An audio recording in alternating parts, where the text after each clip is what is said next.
Jean-François Corbeau présent, Jacques Beaufray, présent, Dominique Saldo, présent, Étienne Rodriguez, présent, Luc Clavier. Alors, Marie-Dine Brûlé a donné procuration à Dominique Saldo, Sophie Pazero, Simone Bastard, Dominique Toulon, présent. Gérard Philly a donné procuration à Dominique Toulon. Annick Designer a donné procuration à Sophie Pazero. Pascal Herpenet, présent. Christophe Azema, présent. Valérie Baragis, présent. Catherine Danesi, présent. Joanne Moret devrait arriver. Charles Gachet devrait arriver. Paul Dabin, présent. Jean-Maurice Hérodeau, présent. Barbara Charpentier, avec des achats. Charles Hollard, tiens en face, Charles. Donc Barbara Hollard, Éric Darry, présent. Jean-François Verrier, présent. Aurélie, présente. Émilie a donné procuration à Jean-François Verrier. Audrey Leso, présent. Serge Boulogne, présent.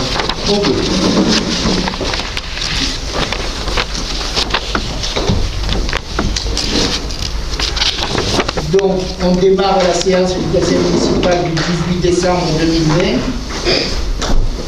Et sa secrétaire, c'est Sophie Pazero. Et pour commencer, je vous propose une minute de silence par rapport au décès de notre ancien président de la République, Valéry Giscard d'Estaing.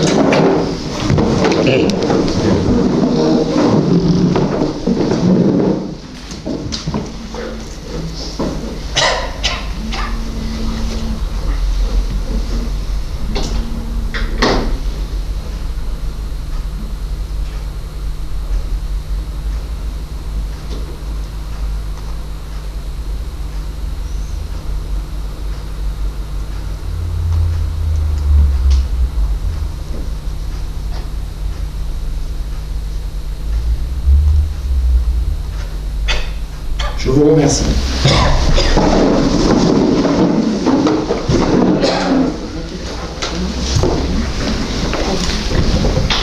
Alors, le premier point à l'ordre du jour, c'est l'approbation du procès verbal de la séance du conseil municipal en date du 19 novembre 2020.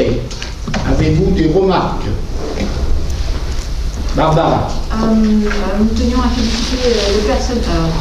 Oui, enlève le masque. Nous tenions à féliciter le personnel municipal pour la qualité du compte rendu qui a été fait. Ben, je te remercie et ce sera retransmis. Pas d'autres remarques, on passe au Jean-François. Moi j'ai juste deux petites remarques. La première, c'est que les questions orales n'ont pas été jointes au PV, donc ça serait bien de joindre les questions orales au PV à l'avenir. Et la deuxième remarque, c'est par rapport aux deux délibérations concernant donc les réductions de loyer au niveau du local et pour le cercle, c'est qu'on avait demandé à ce que les bases légales soient ajoutées à la délibération. Elles ne l'ont pas été, donc voilà. Je faisais ces deux remarques. On va regarder. Les questions orales étaient dans la convocation au conseil. Dans la convocation, je ne sais pas. On les rajoutera. Michel est arrivé, donc c'est quoi? S'il te plaît. Donc on passe au vote. Qui est pour? Unanimité, je vous remercie. Donc le deuxième point, compte rendu des décisions prises par le maire en application de la délégation générale donnée par le conseil municipal. Décision 2020-33 relative à la cession du véhicule au camion Ben Maxity appartenant à la commune au prix de 2500 € à monsieur Oligne Cédric. Et la 2020-34 relative à l'offre de l'UGA pour l'équipement informatique de la médiathèque pour un montant total de 4680, soit 4872,96 TTC. Pas de remarques? On continue. En français. Voilà aussi une remarque, c'est que en fait, depuis quelques conseils, on n'a plus la totalité des décisions qui doivent être prises, contrairement à ce qui se passait avant. Donc, j'ai pu regarder les décisions qui sont prises. On ne voit plus passer les achats, ou alors très très peu. On les traite en bonne de commande. Ouais, mais ça serait bien de nous mettre des décisions, sinon on va demander les bons de commande à chaque fois, c'est un peu dommage. On le propose comme ça maintenant, donc j'applique ce qu'on me propose. On ne peut pas le changer. Pour l'instant, il n'y a pas de raison particulière à le changer.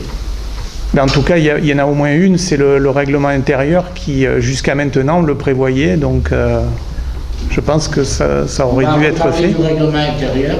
Non, mais celui qui est en vigueur au moment où je vous parle. J'ai compris. Donc ensuite, il y a deux questions écrites, deux par Unique pour Rognes et deux par Rognes ensemble, que nous analyserons en fin de conseil. Alors, on passe à l'ordre du jour. Donc, dans la première délibération, abrogation de la délibération 2020-54 portant création de la prime de fonction et de résultats. Comme je vous l'ai dit au dernier conseil, je me cite, si ce n'est pas conforme, je ne pourrai pas l'appliquer. Donc ce soir, je vous propose d'abroger cette délibération. Oui. Il y a une question, pardon? Donc nous sommes, pour Rognes ensemble, satisfaits que vous soyez rendu compte de notre erreur, donc vous soyez joignés notre avis. Et donc que vous avez donné aussi suite donc pris en charge de notre reprogramation, tenu compte de notre reprogramation. Mais cela étant, le dossier des primes au personnel municipal, il reste à traiter et nous serions d'accord et disponibles pour traiter avec vous pour tout le personnel municipal. De toute façon, les primes au personnel, il faut qu'on mette en place le RIF 7 quand on aura reçu la réponse du syndicat.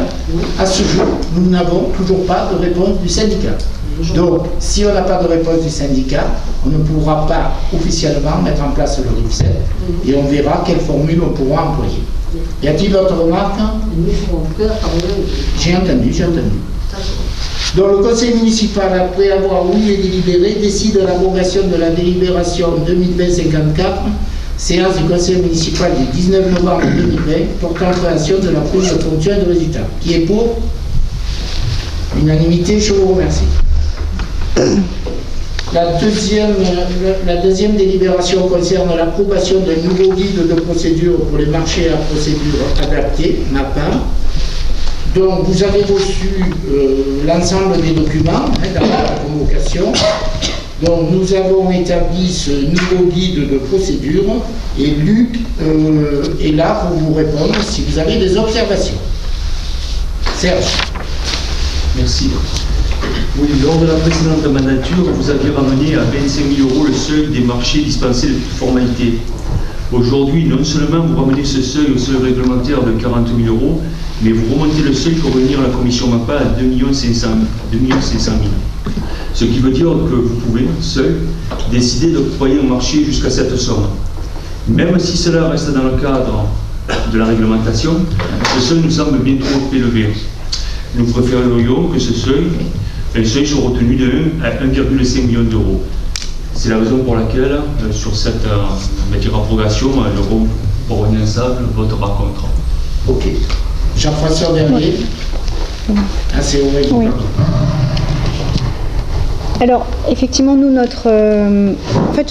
on émet une proposition qui est celle, effectivement, de réduire le seuil aussi, de le passer de 2,5 millions à 90 000 € pour les services et fournitures et à 200 000 € pour les travaux.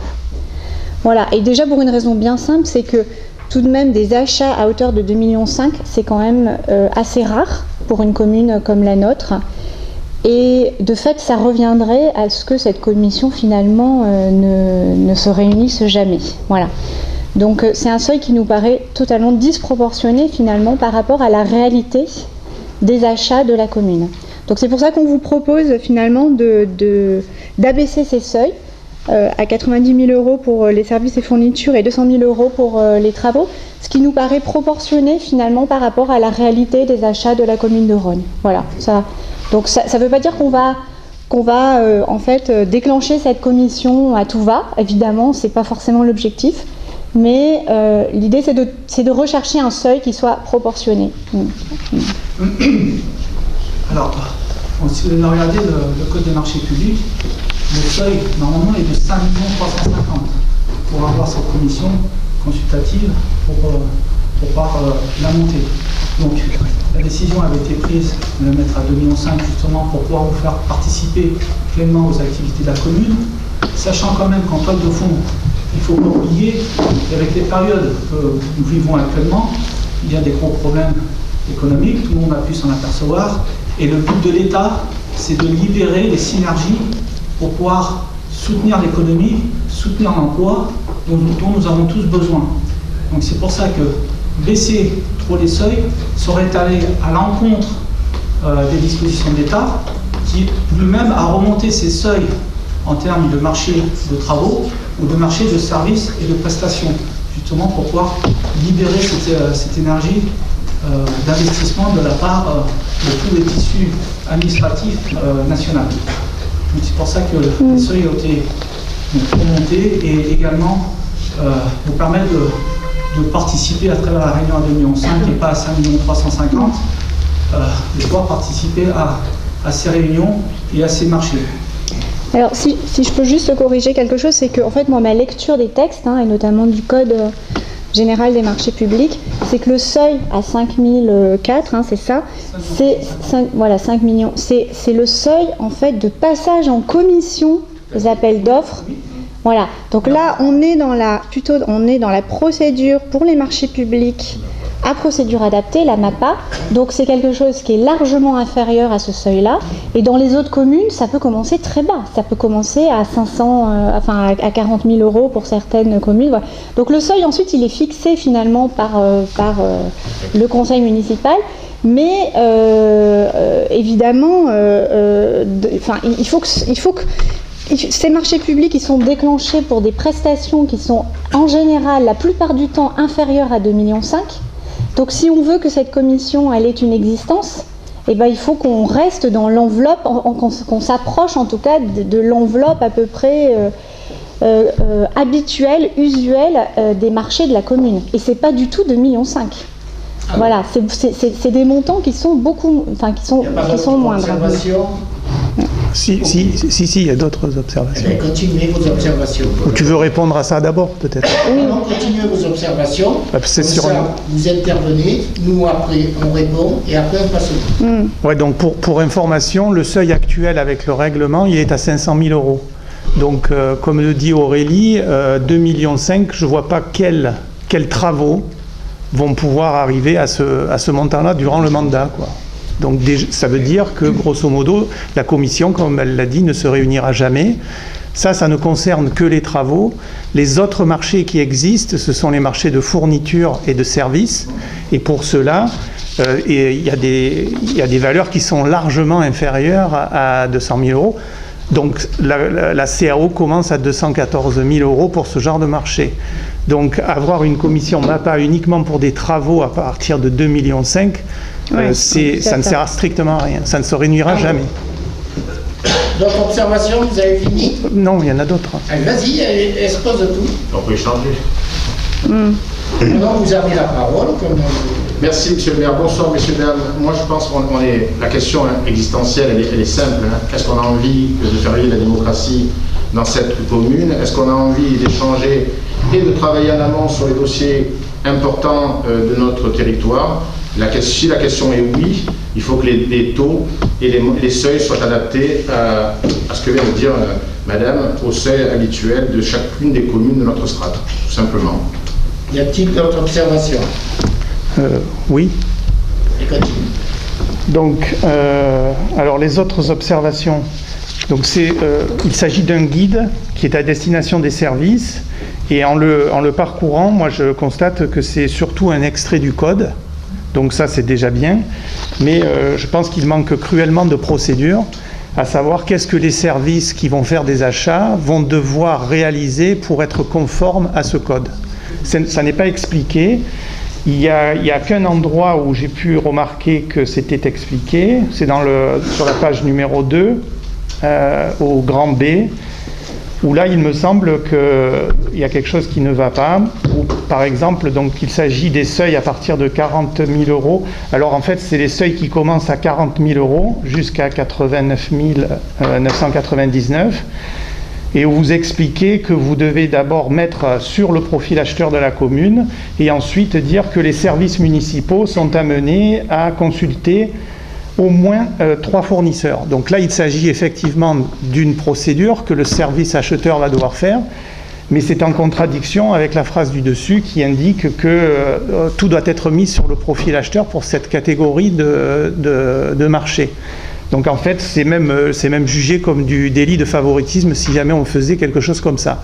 Donc je pense que ça, il faut le changer. Donc ça, c'est le premier point. Sur le grand A, les dépenses jusqu'à 40 000 euros. Donc le code a changé en 2019, tout à fait, mais par contre pour tout ce qui concerne les marchés de 25 000 à 40 000 euros, il y a quand même des procédures à suivre parce qu'il doit y avoir un engagement écrit et des bons de commande. Donc ça n'est pas marqué, je pense qu'il faudrait le rajouter. Et en plus, il est indiqué, comme le demande le code, effectivement, que l'acheteur veille à choisir une offre pertinente. Donc ça, c'est le code qui le dit. Mais au niveau d'un guide, pour les services acheteurs, une fois de plus, je pense qu'il faudrait expliquer comment satisfaire à cette règle. Et en regardant autour des communes comme Saint-Cana, comme Lambesc, etc., il est systématiquement fait référence pour ce code de faire au moins 3 devis. Donc je souhaiterais qu'on C'est ce qu'on fait actuellement. Oui, mais là, ça n'est plus indiqué. Y a-t-il d'autres observations? Y a-t-il d'autres observations? Je regarde encore juste un truc. Oui, alors, en fait, dans le grand D aussi, c'est pour toutes les dépenses à partir de 2 500 000 jusqu'à 5 millions 3. À un moment donné, vous expliquez qu'il peut y avoir une commission MAPA qui va être créée, qui va se réunir. Mais en ce qui concerne donc les règles de fonctionnement, vous dites qu'on ne tiendra pas compte du quorum et des délais de convocation, ce qui est complètement illégal. Donc si jamais on définit une commission, eh bien il faut suivre les règles de convocation de cette commission. Sinon, ça veut dire que vous n'êtes pas obligé de la convoquer et vous pouvez passer le truc. Donc non seulement à ce seuil-là, la commission, elle n'aura aucune chance d'être saisie, mais si en plus vous réservez le droit de vous passer de la convocation ou d'un délai quelconque, ben à ce moment-là, ça diminue d'autant en plus l'intérêt. Je ne comprends pas bien pourquoi on précise ça. Les membres élus seront convoqués, ne rassurez pas là-dessus. Y a-t-il d'autres observations? Oui, la dernière, c'est sur le début, qui concerne le code, le 3e paragraphe, où il est expliqué qu'une estimation constante du besoin doit être effectuée par les services acheteurs. Donc là, je ne vois rien dans ce guide qui explique comment cela va être réalisé. Parce que ça fait appel à si jamais je me suis inspiré de ce qu'ont fait les autres communes, il parle de computation des seuils. Et donc ça veut dire qu'il faut absolument, par famille d'achat, il faut avoir cette famille d'achat, définir une famille d'achat et regarder pour chaque famille d'achat les prévisions qu'on doit faire sur un an. Donc ça, c'est quand même assez lourd à mettre en œuvre et il n'y a absolument rien qui est indiqué sur la façon dont vous allez procéder pour satisfaire à cet engagement du code. Luc va te répondre. Alors, ça, c'est un règlement intérieur. Le code des marchés publics, c'est plusieurs tomes. Donc, si on doit rentrer dans le règlement intérieur, le code des marchés publics, il faut autant l'adjoindre directement à notre règlement intérieur. Là, ce n'est qu'une synthèse pour donner l'esprit dans lequel les marchés publics vont être traités par les services administratifs de la mairie, sachant qu'ils sont obligés de les appliquer. Le code des marchés publics est appliqué par tous les organismes utilisant des deniers publics en France. Et il est utilisé de la même manière par tous ces organismes. Donc, je rejoins vraiment ce qui est dit, sauf qu'il faudrait inclure le code des marchés publics dedans.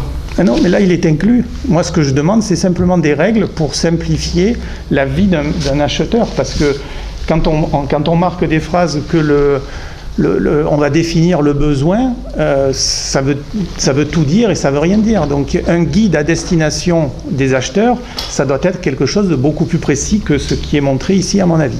Il suffit de s'inspirer, sans rentrer dans des grandes considérations, de mairies tout à côté de chez nous. On peut trouver sur Internet le code qu'ils ont créé.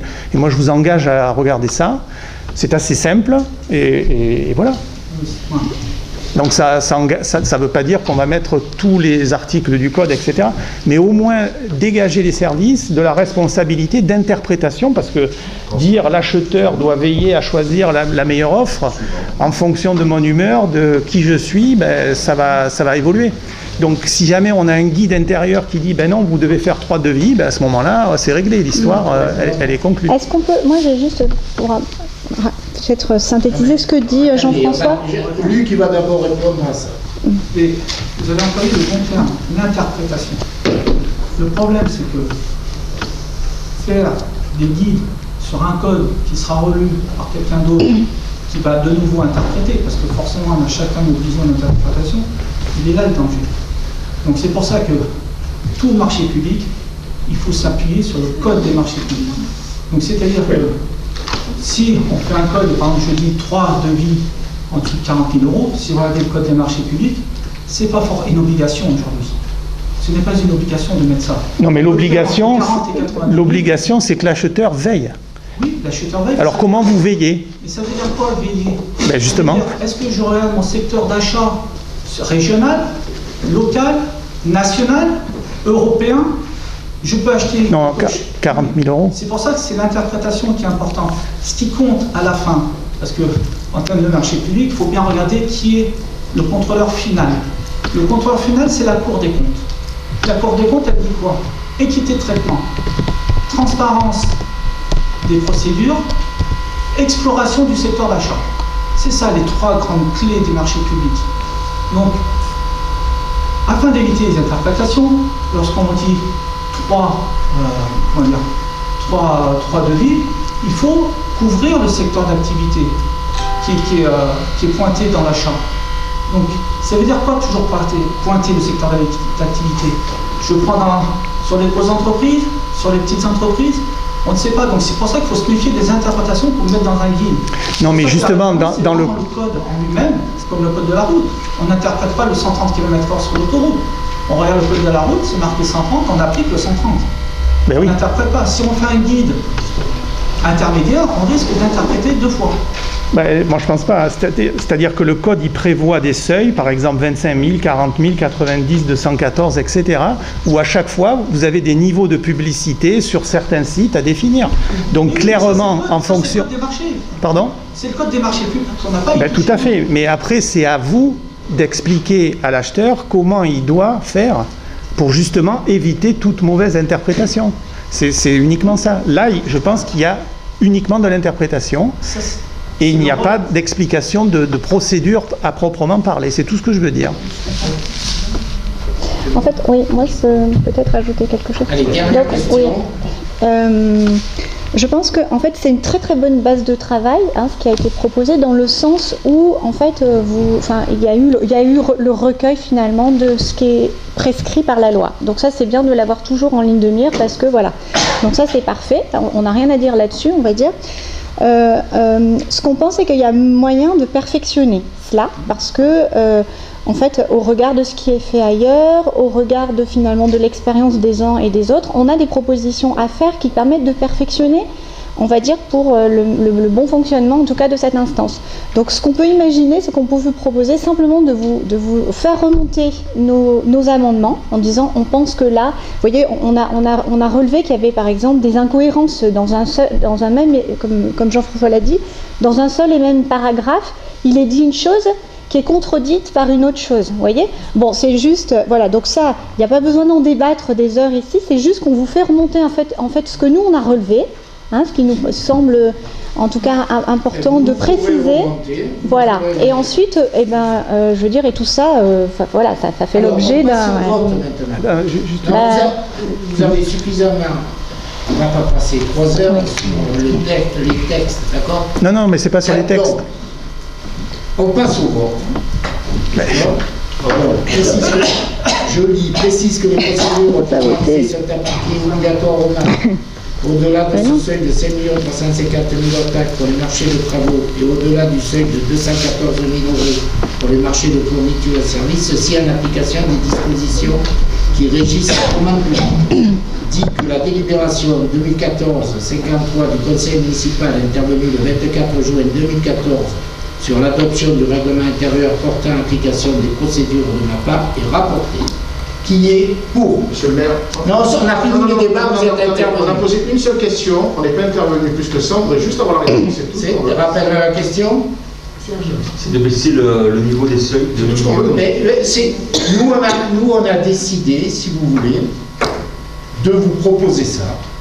Vous acceptez ou vous refusez ou vous abstenez. On passe au vote. C'est une réponse. Qui est pour? Abstention. Contre. Donc 7 contre plus la procuration, ça fait 8 contre. Ensuite, merci Luc.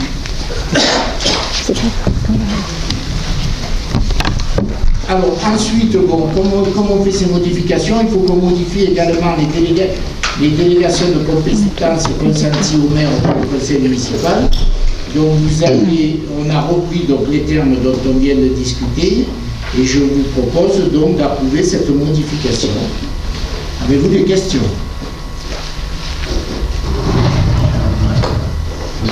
Cette délibération est en lien direct avec la précédente. Donc simplement, je note que par un souci de cohérence, le groupe revient ensemble dans toutes les comptes. Ok. Eric? Oui, c'est juste un truc que je ne comprends pas bien. Cette délégation est limitée pour les marchés de travaux d'un montant égal ou supérieur à 2 500 000 euros, etc., selon les modalités. Alors, en l'occurrence, donc la délégation ne s'applique pas, par exemple, à tout ce qui est achat, et ne s'applique pas à ce qui est inférieur à 2 500 000 euros, c'est ça? C'est ça. Donc, pour tous ces autres éléments, ça veut dire qu'il va falloir réunir, proposer en conseil. Non, la commission. Non, on convoquera la convention MAPA.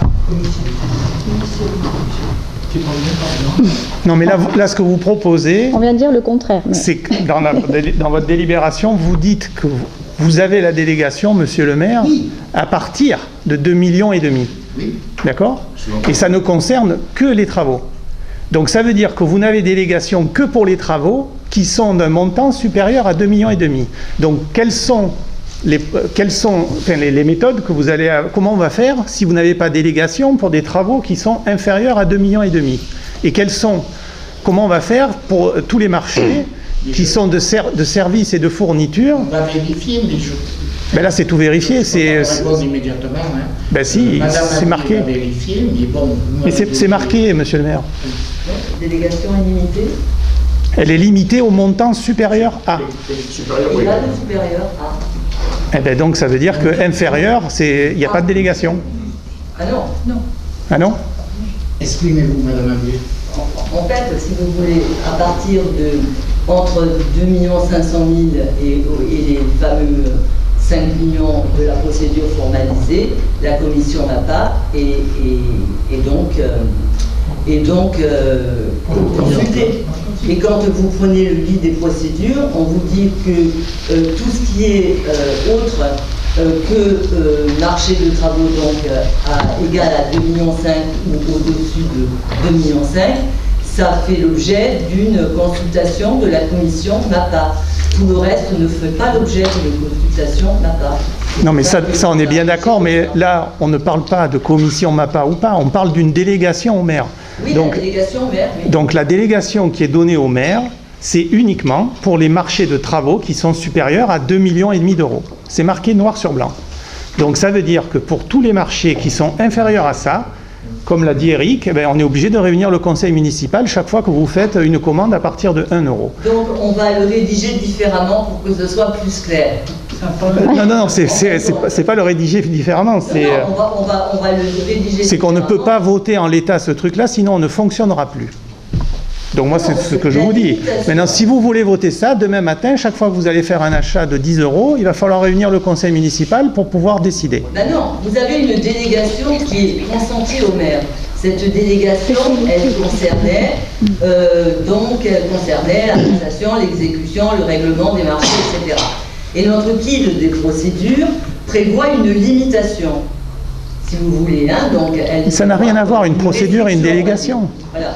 Donc en fait, cette restriction, si vous voulez, c'est qu'à partir des marchés de travaux dont le montant sont entre 2,5 millions et au-delà, eh bien le maire ne peut plus, si vous voulez, décider directement par décision, il est obligé de passer par la commission MAPA. Mais ça n'a rien à voir. Ça veut dire, excusez-moi si c'est pas... Non, mais c'est moi qui m'excuse, madame, mais une délégation, ça n'a rien à voir avec la commission. La commission MAPA, votre règlement MAPA, c'est une chose, la délégation, c'en est une autre. Ah oui. Donc là, il est clairement dit que le maire ne peut pas signer les marchés qui sont inférieurs à 2,5 millions, ce qu'on trouve, nous, pas normal. Mais non, on est dans un cadre, si vous voulez, de délégation du conseil municipal au maire sur un certain nombre de compétences. Là, la compétence concerne les marchés publics et notamment les marchés MAPA, puisqu'on a bien expliqué tout à l'heure qu'en matière de marché à procédure formalisée, automatiquement, c'était la commission d'appel d'offres qui se réunissait. Donc là, vous ne parlez que des marchés de travaux dans cette délégation. Oui, parce que c'est ce que nous dit le guide. Oui, mais alors quid des marchés de fourniture et de services? Les marchés de fourniture et de services, le maire a la délégation que vous lui avez consentie. Et à ce Ben non, puisque vous êtes en train de la rechanger. La commission de MAPA ne se réunira pas. Je vous signale qu'en 2014, c'était exactement la même chose. Bon, écoutez, j'ai l'impression qu'on n'arrivera pas à s'entendre. En tout cas, moi, je vous dis que si jamais vous votez ça ce soir, oui, demain, chaque fois que vous allez faire un achat, ben, il va falloir réunir le conseil, sinon ça sera un problème. Bah, écoutez, vous interprétez mal la phrase, on va faire en sorte que... Bah, attendez, alors je ne sais pas lire le français. Clair, mais, bah, je sais pas, moi ça me paraît clair, mais bon. Ben non, enfin, oui, c'est très clair. C'est extrêmement clair. Le fait est, c'est que c'est clair que le maire n'a pas la délégation avec les marchés inférieurs à 2,5 millions. Enfin, je sais pas. On va changer la formulation. Je voudrais juste... Donc, on va passer aux autres délibérations. Bah, attendez, c'est quand même important. Je vais souligner un point, si vous permettez, juste un point. Donc, on va changer la formulation. Et tout à l'heure, je parlais d'interprétation. On est en plein dans le débat d'interprétation. Non, là, c'est pas interprétable. Donc on va changer la formulation pour qu'elle soit très clair, non ? plus explicite. Non, mais on ne va pas changer la formulation comme ça, puisque en découle aussi un guide MAPA, et dans ce qu'on vient de voter, puisque vous n'avez pas voulu que je termine mes interventions, il est dit dans le point C de la délibération précédente que le choix définitif pour des marchés à partir de 90 000 € incombe au maire. Or, si jamais on regarde cette délibération, qui lui donne que délégation pour 2,5 millions, ben moi, ce que je pense, c'est qu'on ne peut pas voter ça en l'état, parce que... Madame Avier va préparer une phrase qui va permettre le rajout, et on reviendra après les autres délibérations sur cette délibération, si vous en êtes d'accord. Ben ça, je ne sais pas. Moi, je pense qu'il faut se réunir. Bon, on passe... Donc, on reprend, Madame Avier, vous essayez de reformuler la phrase. Pour l'instant, on passe au point 4, création de la commission MAPA. D'accord ? Donc là, on est dans la même procédure, si vous voulez, que la dernière fois. Donc, normalement, c'est un vote à bulletin secret. Je vous propose, comme les autres délibérations que nous avons prises, de le faire à main levée. Est-ce que vous êtes d'accord ? Vous êtes d'accord, je vous remercie. Donc, ensuite, il faut que dans les dernières délibérations, si vous voulez, la liste de Rhône Avenir avait proposé en membre titulaire Jacques Defray, Michel Gaxot, Simone Bastard, et en suppléant Luc Clavier, Gérard Philippe, Catherine Danesi. La liste de M. Hérodeau, on avait Serge Boulogne en titulaire et Barbara en suppléant. Est-ce que vous maintenez ça? C'est ça, oui. C'est bon? Oui. Et la liste de Jean-François Unipourrogne, membre titulaire Aurélie Durand, membre suppléant Éric Dary. Vous en êtes d'accord? Ok. Donc, à partir de là, si vous voulez, donc comme la dernière fois, la liste Rhône Avenir aura 3 sièges, la liste Rogne Ensemble aura 1 siège, et la liste Unis pour Rogne aura 1 siège. Donc, si vous êtes d'accord, on peut passer au vote. C'est bon? On ne peut pas changer le taux, alors. Pardon? On ne peut pas changer le... De quoi? Mais là, En fait, nous, on ça se sert à demande, rien. vous allez la réunir. En fait, elle va. Quand est-ce que vous allez réunir cette commission? Jamais. Là, c'est pas le problème, c'est la Constitution. Non, mais c'est. Ben si, il y a le seuil. Il y a évidemment. encore le seuil de 2,5 millions. Donc, Jean-François doit le savoir, on a fait des travaux supérieurs à 2,5 millions depuis 2014. D'accord? Il y en a eu au moins 2. non, mais l'objectif, c'est quand même. Non, tu n'en auras pas à 2 C'est millions. de faire fonctionner une commission. C'est quand même notre objectif commun. S'il vous plaît, là, on constitue. D'accord? Donc, est-ce que vous êtes d'accord sur les noms que j'ai dit? Oui, On est d'accord sur les noms. Voilà. Donc, mais on n'est pas d'accord sur le reste. En revanche, on se demande à quoi ça sert. C'est tout.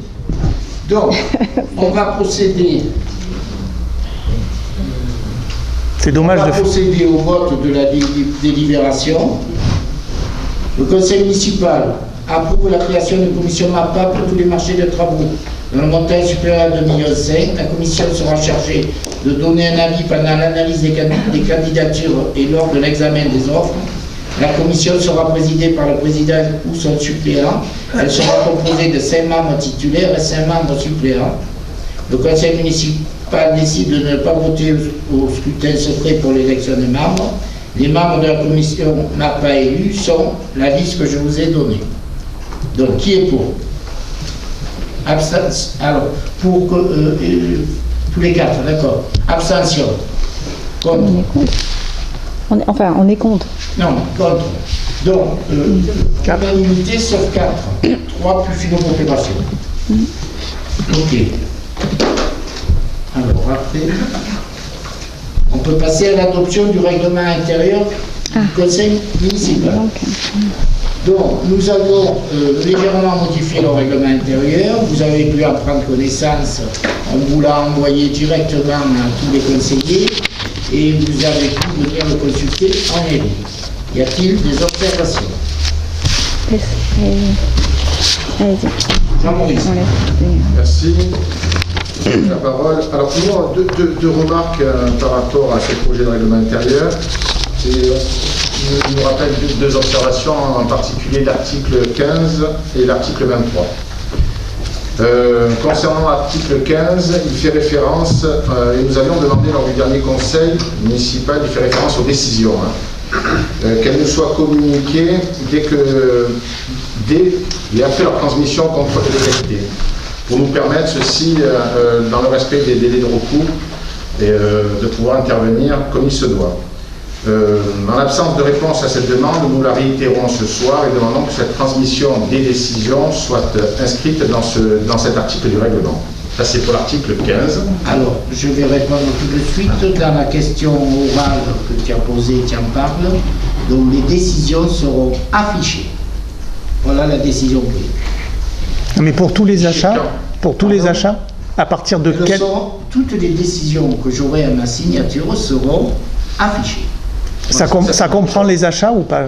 Je te dis, quand on me fait signer une décision, elle sera affichée. Est-ce qu'on te fait décider des... Je signe des bons de commande aussi, Jean-François. Non, mais c'est pas pareil. Le bon de commande, c'est pas la même chose que... On n'a pas obligation de signer des décisions pour tout achat, d'accord? Pardon? On n'a pas obligation de signer des actes de décision pour tout achat. Non, on n'a pas d'obligation, mais on veut savoir à partir de quel montant tu vas mettre les... Ce soir, il y en avait 2, la dernière fois, il y en avait 6. Oui, mais cela sera affiché après le conseil. Oui, donc ça veut dire qu'il n'y a pas eu d'achat. Voilà, mais c'est bon. Alors, deuxième question.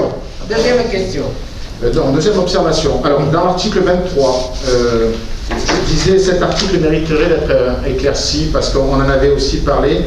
Et il cultive la confusion entre les notions de synthèse, note de présentation des délibérations, des procès-verbaux qui sont dressés par la secrétaire de séance et du compte-rendu qui reprennent en totalité la synthèse des débats et votes lors des délibérations. Pour nous, c'est ce compte-rendu qui doit être mis à disposition du public avec les interventions et les délibérations de chacun dans les 8 jours après la séance et non la synthèse, ce que nous en avons parlé déjà plusieurs fois ensemble. C'est tout à fait ça. Donc, pour ces deux raisons, sauf si modification en séance, nous voterons contre ce règlement intérieur. sauf si vous apportez effectivement ces modifications. Madame Avier vient de te répondre. Et c'est tout à fait ça, monsieur. Voilà. Donc les délibérations sont signées. La signature est déposée dans la dernière page donc, du procès verbal, effectivement, c'est le but de la liste d'émargements que je vous fais passer.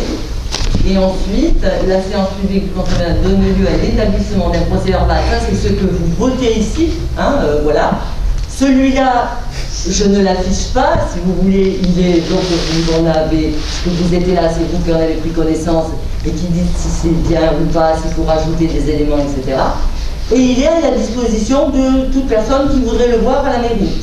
Maintenant, il y a une chose qui est obligatoire, c'est le compte-rendu qui reprend les délibérations notamment, et qui doit être affiché sous les 6 jours, ainsi que les délibérations. C'est de là que part le caractère exécutoire d'un acte administratif tel que la décision ou la délibération. Merci Madame la DGS, c'est exactement, on dit la même chose. Voilà, mais alors peut-être que ça ne vous plaît pas comme c'est rédigé. Non, attendez, ne vous énervez pas, moi il y a tout qui me plaît. Moi. Ce qui m'importe, c'est que les citoyens puissent consulter la totalité des débats. Aujourd'hui, ce que nous faisons à la commune, c'est que nous donnons la synthèse des éléments de discussion qui sont préétablis à l'amont du Conseil. Ce qui me semble essentiel pour que l'ensemble des citoyens puissent tenir compte des interventions des listes de minorités, mais aussi des modifications de la liste majoritaire, c'est qu'on ait la retranscription précise et les votes, ce qui n'est pas le cas aujourd'hui. Dans ce compte-rendu. C'est ce qu'on vous demande. Dans les PV, en fait. Dans les PV. Et le terme exact, c'est compte-rendu. Non, mais c'est qui peut le plus, peut le moins. Les résultats des votes, vous les avez dans les délibérations qui sont affichés. Non, mais le PV aussi, non ? Non, mais ça, le PV, ce que veut dire Jean-Maurice, c'est que le PV n'est pas mis sur le site internet de la mairie. Uniquement le... Il est à la disposition du public, c'est le... Non, mais qui peut le plus, peut le moins, en fait. C'est ça l'idée. Non, mais on est d'accord que légalement, ça va pas être fait, vous êtes dans les clous, il n'y a pas de souci. Nous, ce qui est dit, c'est qui peut le plus, peut le moins. Si on peut mettre le compte rendu, on trouve que ça pourrait être intéressant pour la population d'avoir aussi le PV. C'est juste ça, de l'avoir sur le site internet comme le compte rendu. C'est tout. Nous verrons. D'accord. Voilà, c'est vous qui en décidez. Alors, y a-t-il d'autres remarques sur le règlement intérieur? Oui. Oui. Donc, alors, moi j'ai des questions, je pense que c'est pas très précis. Attendez, excusez-moi, j'enlève mon masque, ce sera plus simple. Donc, il y a un paragraphe sur... Quel article, s'il te plaît? Alors, article 8, police de l'Assemblée. J'aime bien le terme d'ailleurs, mais bon. Donc, tout conseiller municipal qui entrave le bon déroulement de la séance de quelque manière que ce soit pourra faire l'objet de sanctions successives prononcées par le maire. D'accord ? Donc, donc il y a la notion d'entraver le bon déroulement de la séance, de quelque manière que ce soit. Donc, il faudrait qu'on comprenne c'est quoi, en fait, qu'est-ce que recouvre ce terme. C'est de l'interprétation encore. Non, c'est pas l'interprétation, c'est-à-dire que... Ça veut dire, en fait, je vais te répondre... Si... Et ensuite, il est dit, je finis juste, et ensuite, il est dit que le conseil municipal, le maire peut lui retirer le droit de prendre la parole pour le reste de la séance. Il faut qu'on soit précis sur cette notion de quand est-ce que je franchis la ligne, voilà. Je vais te dire au dernier conseil, oui. Suivant le maire qui aurait eu à ma place, l'intervention de Jean-François Verrier aurait été matérialisée de manière plus forte.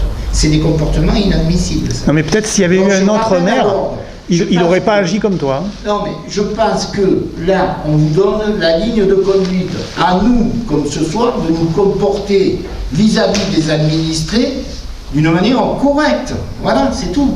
Quand on a une délib, on explique la délib, vous en avez eu connaissance, il y a des questions, il y a des réponses.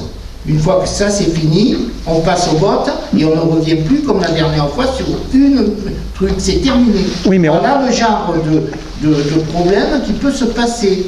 Je ne souhaite pas qu'il se passe, parce que vous avez vu ce soir, on n'a pas regardé si vous avez mis 1 minute, 2 minutes, 5 minutes, 10 minutes pour les questions, on vous a laissé poser toutes les questions.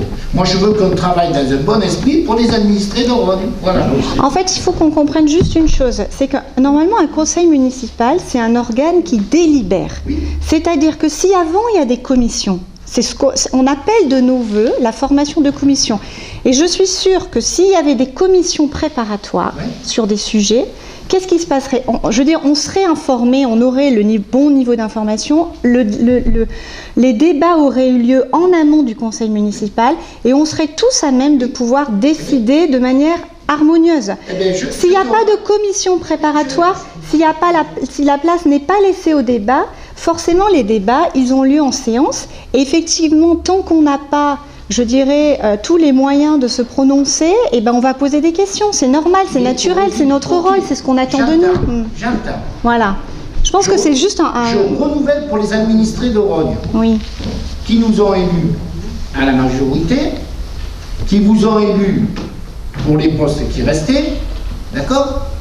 Tant que vous ferez obstruction volontaire, comment voulez-vous aujourd'hui que le maire en place et son équipe acceptent de vous mettre dans le coup? Je vais y revenir tout à l'heure. Ce soir, j'apprends qu'il y a un recours officiel sur la cave. Je vous préciserai ça en fin de conseil. Mais quel rapport? Non mais c'est pour ça, tant que vous... C'est pas nous quand même. Tant que vous... Là tu non mais mais la cave, ça on n'a pas voté pour faire un procès contre la cave quand même, Jeff. Arrête. Mais on en reparlera. C'est toi qui n'arrête pas de mettre de l'huile sur le feu à chaque fois. Non, moi je pense que en fait, oui, j'ai d'autres observations. C'est-à-dire que la loi, et plus que la loi, la jurisprudence. Et je pense que sur un règlement intérieur, moi je vous fais la proposition de vous entourer d'un juriste pour établir ce règlement, d'un homme de loi.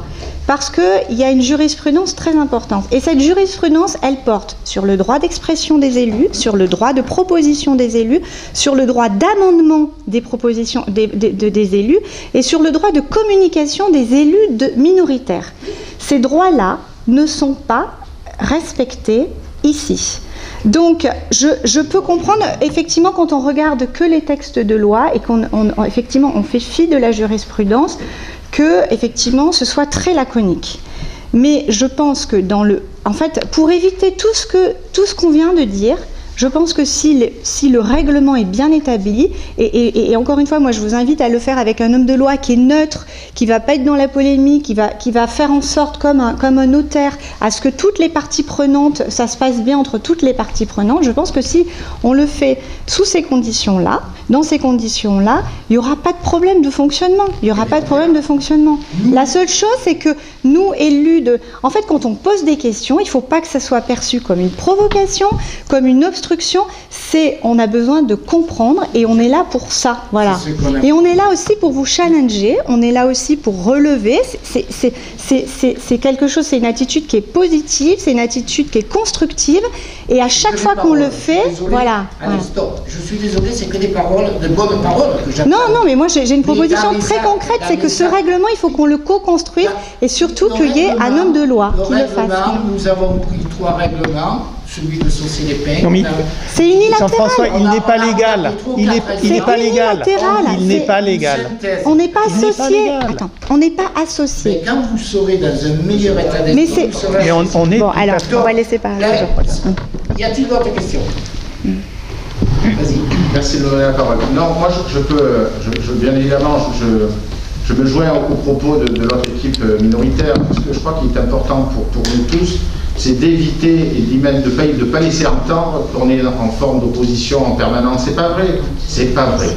Alors chacun on en parlera tout à l'heure aux questions. Ce n'est pas vrai. Allez, on continue.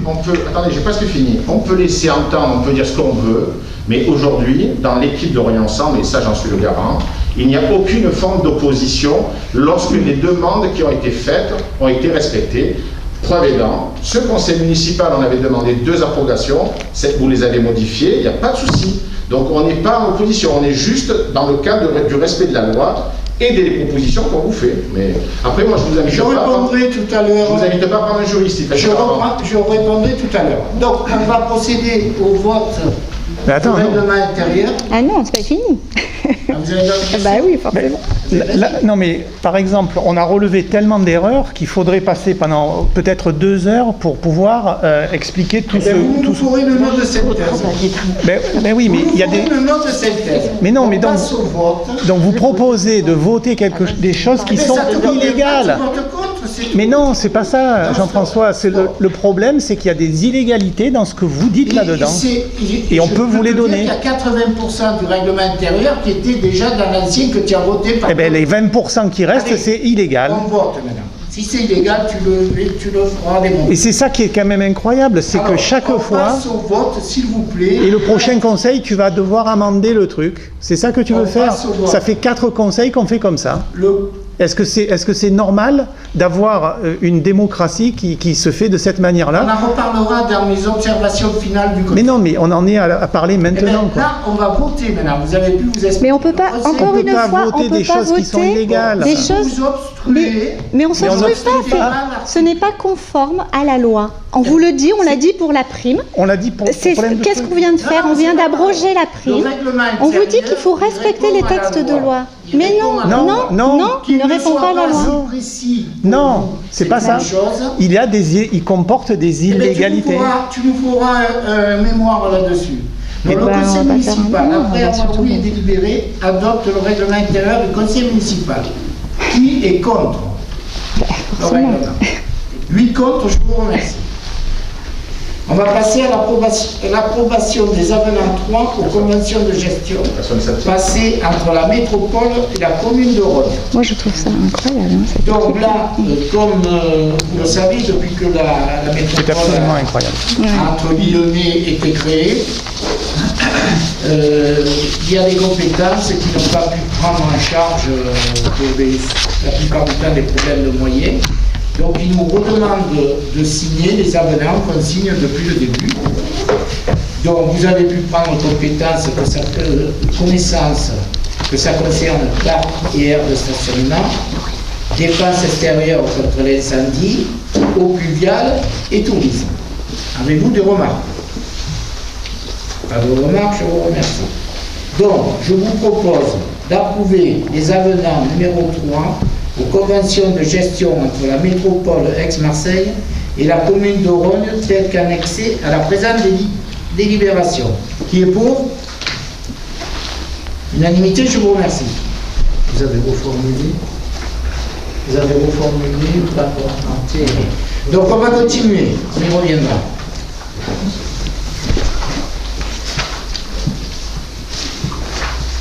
Donc on va passer maintenant aux questions. Donc c'est Jean-François Lacuni pour Rhodes. Il y a 2 questions. Donc si vous voulez les lire.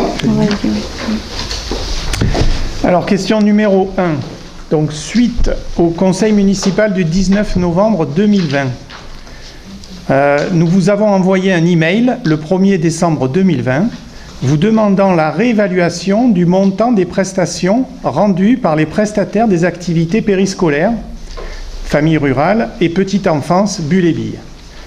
En effet, ces contrats représentent un montant de 374 000 € par an pour 12 mois de prestations effectuées. Or, durant le confinement, les prestations prévues à ces contrats n'ont pas pu être effectuées pendant au moins 2 mois, car les établissements publics étaient presque tous fermés. Il n'est donc pas normal de payer la somme correspondant à 12 mois de service si les services n'ont pas été rendus pendant au moins 2 mois. Nous souhaiterions donc que vous envisagiez des négociations avec les prestataires afin d'établir des avenants au contrat pour éviter de payer des prestations non effectuées. Les négociations sont en cours avec les prestataires. Et voilà. Vous aurez les derniers ajustements à un conseil municipal qui se terminera, qui sera fait début janvier. Donc tu vois, juste pour préciser que, en fait, on s'est chamaillé, entre guillemets, la dernière fois sur ce sujet, où vous nous avez dit que... Ah si, on s'est chamaillé, puisqu'on a discuté pendant un quart d'heure. Je peux te ressortir les mails. Bon, bref. Le courrier de l'AFR, juste après le premier confinement, dans lequel il y avait déjà des négociations, d'accord? Alors pourquoi vous ne l'avez pas dit au dernier conseil? Puisqu'on s'est chamaillé à ce niveau-là. Parce que les négociations ne sont pas terminées. Voilà, c'est tout. Elles ne sont pas terminées. Bon, bref. Je te signale... Tant mieux, tant mieux. Non, je te signale, très bien. Comme ça tout le monde le sait, dans les 2 DSP, il y a pour Billes et Billes le salaire de Madame Akbar, le paye, il est remboursé par Bidébil. Et pour la FR, il nous rembourse des loyers, hein, d'accord aussi. Donc, tout ne se fait pas du jour au lendemain, tout n'est pas si facile que ça. Et juste, donc, dernière ce sera fait. C'est parfait. Moi, je trouve que c'est très très bien. Deuxième question. Je vous remercie. Mais juste aussi sur la manière, si tu permets. Non, tu as lu la question, non, s'il te plaît. Tu as lu la question, je t'ai répondu, je t'ai dit que c'était en cours et que tu verrais au prochain conseil pour les dernières lectures de l'exercice. Je dis juste sur la forme. À la question 2. Sur la forme, si on t'envoie un email, tu pourrais nous répondre et ça éviterait de poser des questions et de faire perdre du temps à tout le monde. Question 2. Question 2. La métropole nous a indiqué vous avoir adressé un courrier au mois de mai dernier demandant à ce que la commune délibère pour émettre un avis sur le plan de déplacement urbain avant fin du mois d'août 2020, délai repoussé compte tenu de la crise sanitaire. Nous demandons à ce que le PDU, qui inclut des questions centrales sur les pistes cyclables et les parkings, fasse l'objet d'une présentation au conseil municipal et qu'un avis soit rendu à la métropole. Alors, en ce qui concerne cela, j'avais déjà anticipé la réponse à un dernier rapport, puisque tu nous avais dit que la déviation n'était plus là, que si là, les parkings de dissuasion n'étaient plus là. Donc, je confirme qu'en réunion PLI, nous avons maintenu avec la commission métropole l'ensemble des emplacements réservés, que ce soit pour la déviation, que ce soit pour les parkings de persuasion, les terrains de Philly qu'on va acheter. Voilà, donc on va annoter quand ils vont relancer la consultation du PDU, nous allons noter que nous souhaitons que ces emplacements réservés soient maintenus. Après, je vous rappelle une chose, c'est que nous ne sommes pas dans l'axe prioritaire de la métropole. L'axe prioritaire, c'est la Nationale 7, avec Aix, Saint-Canal, Lambès, c'est l'axe principal, puisqu'il y a des activités économiques, tout cela. Nous, Rognes, La Roque, et Malemort après, nous ne sommes pas un axe très fort, puisqu'il y a très peu d'activités économiques. Voilà. Nous, ce qui nous importe, et ce qui m'importe moi, et ce qui t'a importé toi, et Jean-Maurice aussi, on avait des interrogations sur la déviation. On a interrogé les administrés, il y a eu un accord à 60%, on a écrit au conseil départemental de maintenir le tracé, et nous allons faire le forcing après les élections du conseil départemental pour que la nouvelle équipe du conseil départemental respecte l'engagement des Rogniens et en espérant qu'ils inscrivent dans leur schéma directeur qui s'arrête en 2024. Hein, parce que quand on est arrivé, ils avaient un schéma directeur et la déviation de Rognes n'était pas prioritaire. On va tout faire pour qu'ils intègrent dans le 2024-2034 la déviation de Rognes, puisque les administrés se sont positionnés favorablement. Après, nous sommes là dans une hypothèse de travail qui va prendre 30 ans, 40 ans, puisque vous avez vu que 5 ans, ça n'est pas fait encore. On va passer aux questions de Jean-Maurice. Non, mais tu as pas répondu, en fait. À quoi? Mais je t'ai dit qu'on allait faire des annotations. Non, mais c'est pas ça, c'est que... Le conseil municipal, si la date limite est dépassée, je ne sais pas. Je sais pas. Non, mais c'est pas normal qu'on ne passe... Je sais pas, je peux pas te dire, je sais pas. C'est pas normal de ne pas faire passer en conseil municipal une délibération aussi importante que l'avis sur le PDU, quoi. C'est juste mais ça. Tu feras des remarques comme nous dans... Oui, mais ça sera trop tard. C'est ce il fallait le faire avant. Je suis désolé. D'accord. Je suis désolé.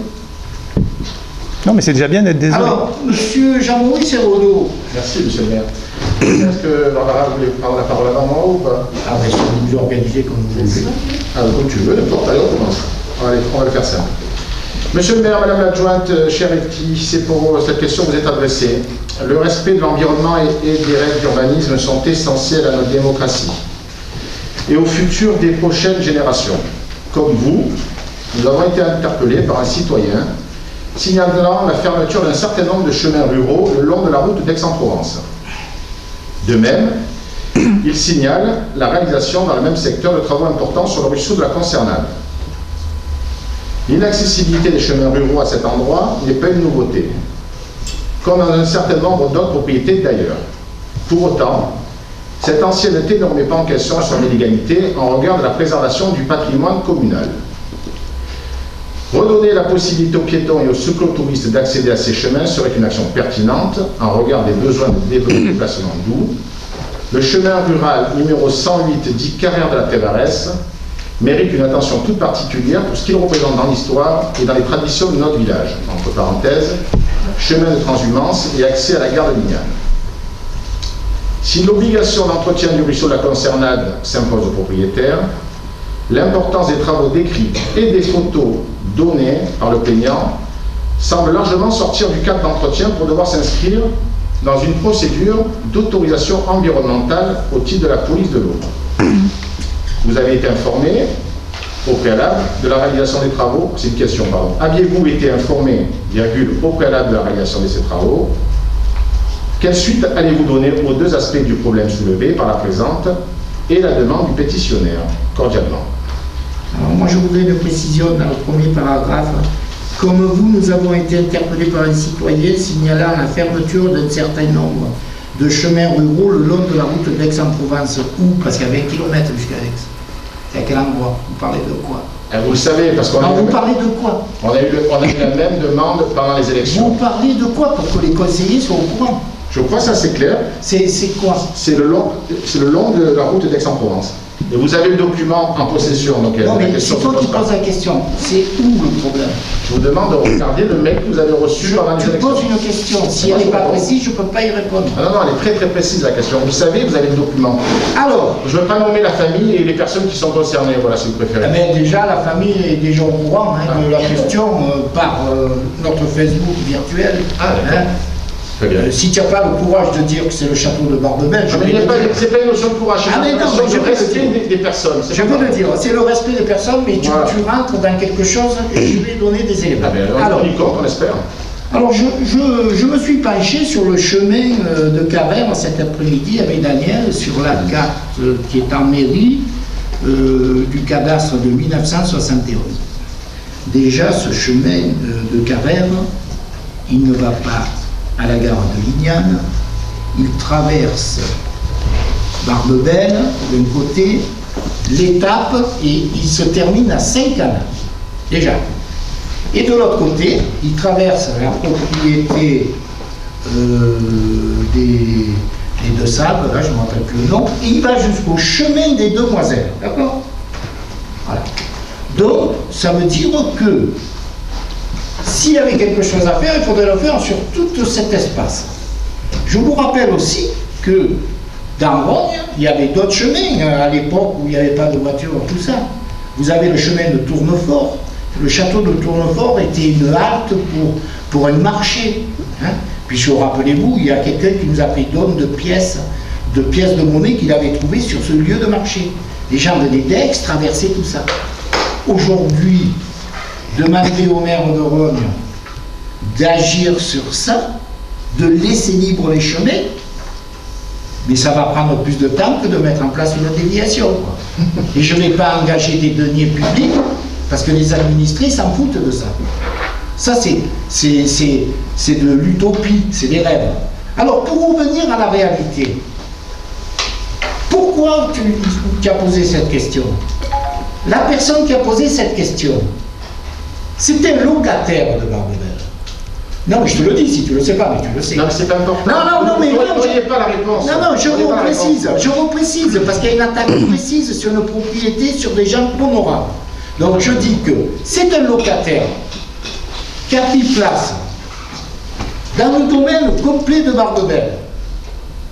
Le propriétaire lui expliquait, par rapport à l'exploitation agricole, que le trajet ou l'occupation de l'espace de Barbebel, il lui a dit, voilà, vous pouvez circuler dans cet espace-là, il le dit à tous ses locataires. Et ce monsieur, il attaque le propriétaire. Des problèmes de voisinage ou des choses comme ça, on en a 2 par mois au minimum sur le village. Donc, voilà, c'est un conflit propriétaire-locataire, donc je ne ferai rien. Par contre, est-ce qu'on a été au préalable informé de réalisation de travaux sur le cours d'eau de la Concernade? Non. J'ai vérifié. Non. Quelle suite vous allez donner aux deux aspects? J'en sais rien. Et pour être encore plus complet, la personne qui t'a communiqué ces informations, elle a écrit en début 2019 à 2 associations concernant l'environnement, les ruisseaux, tout ça, et à ce jour, elle n'a pas de réponse. Donc, j'en déduis, puisque je n'ai pas été interpellé par ces associations, que les exploitants du château de Barbebelle ont fait, dans la règle de l'art, les travaux concernant l'aménagement de la conservation. Mais le dossier ne s'arrêtera pas là, parce qu'il y a un journaliste sur Marseille qui, début janvier, va faire 3 pages là-dessus. Mais je ne risque pas de me mettre dedans. Il m'a dit, monsieur le maire, êtes-vous au courant qu'il y a des travaux sur la concernade? Je lui ai dit, c'est une propriété privée, je n'y rentre pas moi-même, sauf pour aller acheter du lait. Voilà. Après, j'ai dit, vous savez, il était insistant. J'ai dit, vous savez, l'eau, elle rentre au niveau de la tuyère et elle ressort à la concernade. Et je ne vois pas de modification au niveau du tracé de la concernade. Elle sort toujours au même endroit. Donc pour moi, je ne suis pas au courant. Donc on va laisser ces gens-là, le locataire, le propriétaire, s'arranger. Et en ce qui concerne l'ouverture aux piétons cyclotouristes des chemins ruraux de Brogne, je n'ouvre pas le dossier de ce qui me concerne. Vous le ferez quand vous serez à la tête de la cour. On aura du courage. On passe à l'autre question. Alors, lors des différents conseils municipaux qui ont précédé celui-ci, nous vous avons formulé plusieurs demandes qui sont aujourd'hui sans réponse. Nous nous permettons donc de les réitérer ici. La première concerne la communication de la lettre de démission de votre adjoint délégué aux finances, M. Yves Olivier. La deuxième concerne la communication de la liste des personnels municipaux qui ont bénéficié de l'octroi d'une prime Covid. La troisième, que nous avons évoquée à l'occasion de la délibération approuvant le règlement intérieur, concerne la communication des décisions du maire dès après transmission au contrôle de légalité, afin que soient respectés les délais d'éventuels recours contre ces décisions. Ok, donc je réponds par la troisième, j'ai déjà répondu tout à l'heure, donc ce sera affiché. En ce qui concerne la première et deuxième question, j'avais donné la réponse la dernière fois, j'avais invité Jean-Maurice Hérodeau à aller récupérer les documents auprès de Madame Avier. Donc, comme il n'y est pas allé, oui, c'est écrit dans le compte rendu. Non, mais vous pouvez me l'envoyer. Je ne suis pas le porte-parole de toute l'Assemblée. Barbara, comme c'est toi qui poses la question, si M. Hérodeau ne s'est pas déplacé voir Madame Avier, je te propose d'aller voir Madame Avier pour récupérer les documents. Soyons simples, envoyez-nous les documents. Allez, on termine. On vérifie le point qui est à l'instance. Oui. Si vous voulez, en attendant, je vais vous donner les points d'information que je donne en fin de conseil.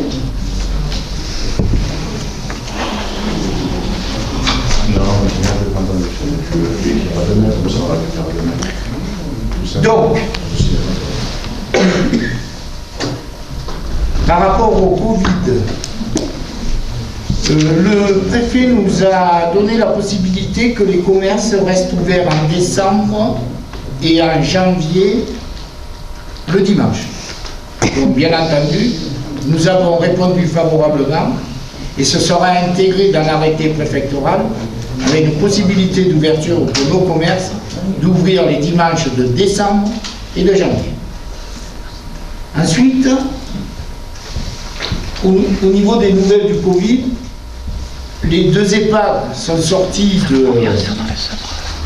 des 10 jours catastrophiques et, touchons du bois, ça s'est bien stabilisé dans les 2 EHPAD. Au niveau de la population, un seul décès à ma connaissance, celui que je vous avais parlé la dernière fois. L'autre personne de Rome, vous connaissez tous, est rentrée chez elle. Donc c'est une bonne nouvelle et je vous invite à être très très prudent. Ce dimanche, bien entendu, il devait avoir la fête de la truffe et vous comprenez très bien que l'annulation avait été programmée en accord avec l'association des trufficulteurs parce que nous ne voulions pas prendre de risques parce que pour l'instant, les administrés de Rhodes jouent le jeu, prennent des précautions d'usage et nous n'avons pas eu de cluster sur C'est ce que je souhaite. Faites-le vérifier, c'est pour Je vous. vous invite à être très prudent là-dessus. Moi, je sais pas. Ensuite, Oui. en ce qui concerne les parents d'élèves, donc, il y a la relance du pédibus qu'on avait mis en place en 2014. Très certainement, il y aura 2 axes de pédibus, un à partir du monument aux morts et un à partir de l'aire de covoiturage. Nous avons amélioré la sécurité pour la 3e entrée de l'école primaire. Vous pouvez aller voir pour vous rendre compte. Ensuite,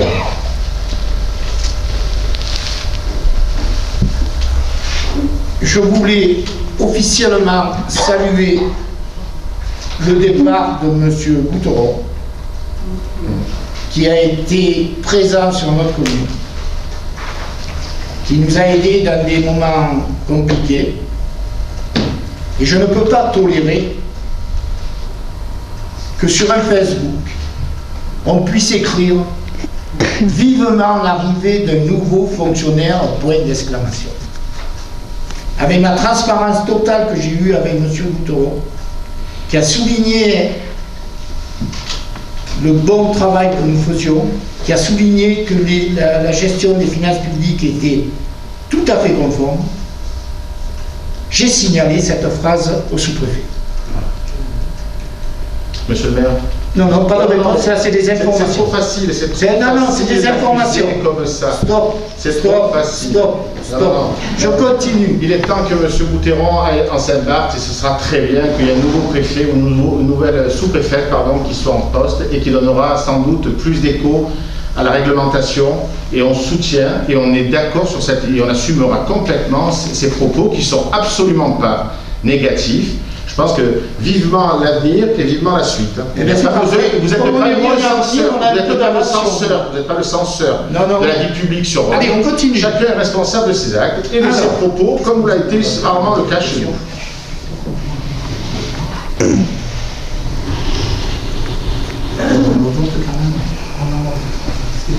Bon, apparemment, donc, on revient, après je continuerai, on revient sur la délibération 3.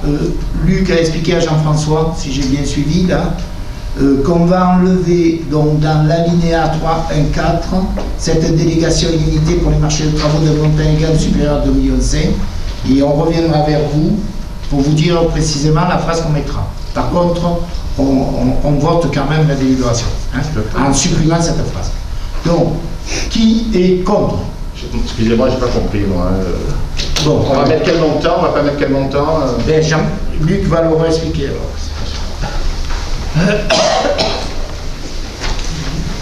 la version initiale, il était indiqué cette délégation est limitée pour les marchés de travaux d'un montant égal ou supérieur à 2 500 000 € hors taxe, selon les modalités définies par le guide de procédure pour les MAPA adoptés dans cette même séance du conseil municipal. Cette phrase portait à confusion sur la limitation de délégation qu'avait monsieur le maire. Pour supprimer, pour lever cette ambiguïté, alors que cela est détaillé dans le guide de procédure, nous indiquons que cette délégation est limitée selon les modalités définies par le guide de procédure pour les MAPA adoptés dans cette séance du conseil municipal. Ça vous va? C'est très bien. Merci. Donc, alors, qui est pour? Juste un petit truc. François, on parle débat. Non, pas on du te tout. dit qu'on reviendra précisément. Non, on va modifier. Non, mais ce que je veux simplement dire, c'est qu'on ne fait pas de l'obstruction pour faire de l'obstruction. C'est quand on dit quelque chose, c'est qu'il y a peut-être une raison qui est valable derrière tout ça. Tu viens de t'apercevoir que nous avons pris de temps de regarder, de modifier immédiatement. Maintenant, moi, je vous conseille de bien regarder le guide MAPA parce que je pense qu'il y a peut-être encore des contradictions. C'est assez pour vous. Qui est pour? Non, c'est con. Ah oui. Qui s'abstient? Oui, parce qu'il n'y a pas le montant. Il n'y a pas le montant. Ouais. Donc, on revient ensemble, contre. Alors, je vais continuer les informations. Alors, les informations, donc je confirme ce que j'ai dit tout à l'heure, c'est-à-dire que pour les parkings de persuasion que nous avions prévus en bas de Versailles, côté route Saint-Estève à droite, là, donc j'ai eu confirmation aujourd'hui du propriétaire et on va acheter les 2 parcelles concernées pour faire ce qu'on avait prévu de faire, un parking de dissuasion quand il y a des grosses manifestations. Et je suis en discussion avec l'autre propriétaire pour racheter les 2 carrières comme c'était prévu. Donc ça, c'est une bonne nouvelle. Monsieur le maire? Oui.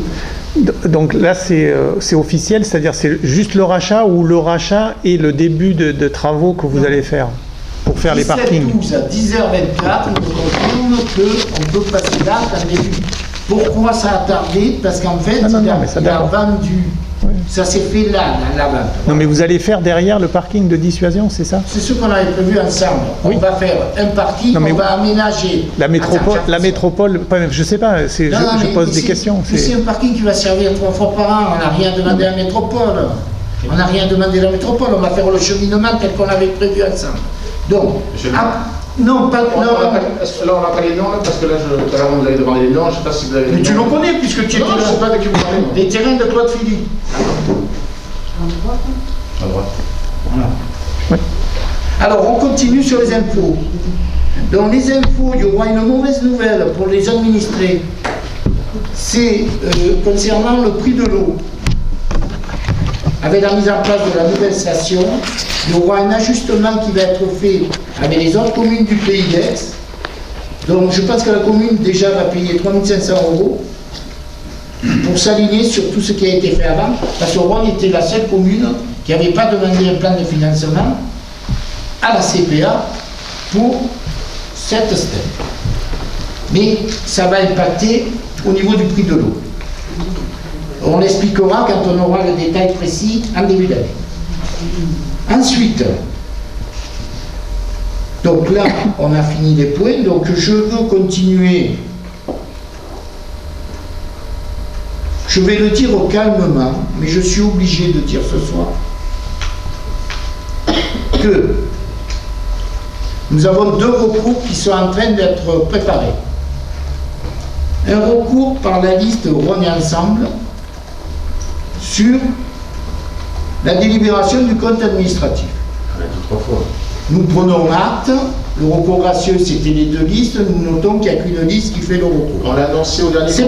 C'est bon. C'est une info. Exceptionnel à ça. Oui, mais il n'y a rien d'exceptionnel. Ensuite, donc j'ai parlé de M. Gouteron, je voulais apporter une précision aussi à M. Hérodeau, quand il dit que le Téléthon, c'est la faute du CCAS s'il n'y a rien eu, c'est complètement faux. Et j'en profite pour remercier Sophie, Yannick et les employés et les bénévoles qui ont participé à cette opération dans des conditions difficiles. Une fois de plus, ce sont des interprétations, M. le maire, il n'a jamais été écrit que c'est la faute des salariés. Vas-y Sophie, tu peux parler. Excusez-moi, je voudrais répondre. Alors je te laisse parler, mais je voudrais juste... Je veux répondre parce que j'ai votre Facebook là sous les yeux. Mais arrêtez de regarder les réseaux, essayez d'organiser d'abord. Il y a marqué Rhône Ensemble, excusez-moi. Non, mais j'assume tout ce qui est écrit sur le Rhône Ensemble. Le CCAS n'a visiblement pas souhaité coordonner les actions au profit du Téléthon. C'est pas pareil. Coordonner les actions et organiser. Coordonner. C'est pas pareil.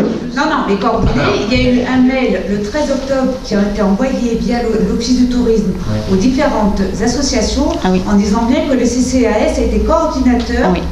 Donc, qu'est-ce qu'il y a eu sur la commune de Rhône? Qu'est-ce qu'il y a eu cette année sur la commune de Rhône? Qu'est-ce qu'il y a eu sur la commune de Saint-Canal? Qu'est-ce qu'il y a eu sur la commune de Languedoc? Est-ce que vous voulez attendre la réponse? Je vous en prie, excusez-moi. Donc le 13 octobre, ça a été envoyé à 60 associations. Uniquement 4 associations ont répondu. À la suite de ça, donc ça c'était le 13 octobre, le 21 octobre, nous avons fait une réunion où Paul Davin était présente, où Madame Berrier était présente, il n'y avait que 5 personnes. Nous avons fait un bilan des actions, Paul tu es témoin, un bilan de toutes les actions qu'on voulait mettre en œuvre. Malheureusement, il a été décidé que cette manifestation était annulée. Donc je suis restée en contact avec la coordinatrice du Téléthon 13 et on a, dans la mesure où on ne pouvait pas faire de dog party, on ne pouvait pas faire de vente de gâteaux, enfin on pouvait... ah oui, mais... La question n'était pas de renouveler ce qui était fait l'année précédente, la question était de dire il y avait quelques initiatives qui avaient été démontrées dans le passé, vous auriez dû, avec la possibilité de 3-4 personnes, faire quelque chose, c'est ça, monsieur. Mais ne soyez pas susceptibles, c'est pas l'objectif. Laissez les malades, laissez les malades et la cause. Ne soyez pas la fleur de peau sur quoi que ce soit. Je te remercie. On va s'arrêter là. Il n'y a rien à voir avec les salariés. Mais non, absolument rien. quand des personnes qui veulent s'investir dans le village attaquent directement et frontalement le CCH, c'est pas vrai, c'est pas vrai, c'est pas vrai. Après, j'ai terminé en ce qui concerne. Je l'ai organisé. Je vais rester calme pour le dernier point. Le dernier point, je vais. Merci Sophie. Je vais rester calme pour le dernier point. Mais le dernier point, il appelle des commentaires. Le deuxième recours gracieux concerne le projet de la cave. Alors j'en conclus les choses suivantes. Unis pour Rhône. C'est recours gracieux ou recours contentieux? Contentieux. D'accord. C'est pas pareil. En préparation. Parce qu'on a refusé. C'est officiel? C'est officiel? N'interviens pas, s'il te plaît. Je sais pas. Mais... Donc, Unis pour Rhône, qui s'est aggloméré alors que Jean-François Merrier était pour le dossier de la cave et Ibanez non. Vous êtes unis tout simplement pour avoir le poste de maire, pour avoir le poste de conseiller métropolitain, pour avoir un poste d'adjoint. Et vous êtes unis contre les administrés de Rognes, puisque la personne qui dépose le dossier, c'est celui qui voulait être maire de Rognes, Maître Ibanez. Et il représente une personne, comme par hasard, qui était sur la liste de Rognes en transition au premier tour. Je m'arrêterai là. Donc vous êtes unis quand vous voulez, mais là vous êtes unis contre les administrés de Rognes. La séance est levée, je vous souhaite de belles fêtes, soyez prudents. Monsieur le maire, il y avait un conseil métropolitain hier. Est-ce qu'on peut avoir des précisions sur l'intervention que vous avez faite éventuelle, sur le fait qu'il y ait 250 millions d'euros de moins sur le budget de raboter et sur la prime de relance sur la commune? Ce que je vais faire, je vais te... C'est ça qui est important.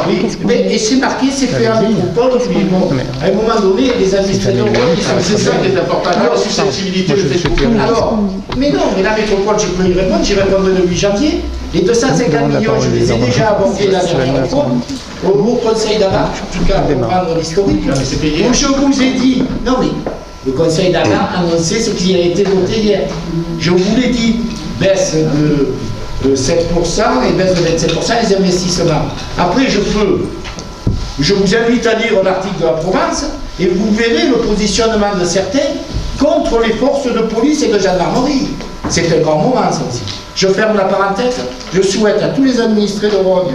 Ouais, est-ce qu'on peut rebondir sur ce que tu as dit? S'il te plaît. Noël à peu près. Non mais Jean-François, on ne peut pas te laisser dire des conneries comme ça. Mais tu le diras la prochaine fois. La séance est close. Merci. Bon. C'est des vérités que j'ai dit. Non, c'est pas des vérités. Non, ce ne sont... Tu vérifieras demain avec Ibanez. Mais moi, ça n'a rien à voir. Ça n'a rien à voir.